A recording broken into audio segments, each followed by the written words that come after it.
Assalamualaikum warahmatullahi wabarakatuh. Halo teman-teman, perkenalkan nama saya Angelia Vidianti Kristantia Putri dari NIM 124050118. Saya dari program studi Komunikasi dan Penyiaran Islam kelas 1D. Kira-kira selama ini kita menggunakan bahasa Indonesia, apakah ada sejarah sih dalam pembentukan bahasa Indonesia ini?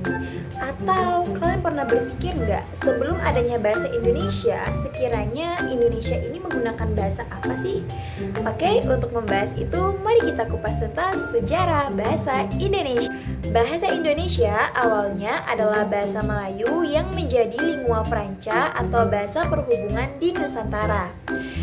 Bahasa Melayu sudah digunakan hampir di seluruh Asia Tenggara pada abad ke-7. Bahkan pada zaman Sriwijaya, bahasa Melayu menjadi bahasa kebudayaan, yaitu menjadi bahasa kebudayaan di buku pelajaran agama Buddha. Bahasa Melayu menjadi bahasa antar suku di Nusantara. Bahasa Melayu menyebar ke pelosok Nusantara bersamaan dengan menyebarnya agama Islam di Nusantara. Bahasa Melayu sangat mudah dan sangat diterima oleh masyarakat Nusantara, sehingga bahasa Melayu menjadi bahasa perhubungan karena bahasa Melayu tidak mengenal tutur kata. Perkembangan bahasa Melayu menjadi bahasa Indonesia karena pada saat itu bahasa Melayu sangat berkembang pesat di wilayah Nusantara. Bahasa Melayu bisa mempengaruhi dan mendorong masyarakat Nusantara untuk menjalin persaudaraan yang kuat. Hingga pada saat itu banyak perkumpulan-perkumpulan yang masih menggunakan bahasa Melayu. Kemudian pada persiapan Kongres Pemuda, M. Tabrani mengusulkan untuk mengubah bahasa Melayu menjadi istilah bahasa Indonesia. Nah, usulan dari M. Tabrani ini ternyata disetujui oleh para pemuda lainnya pada tanggal 2 Mei 1926.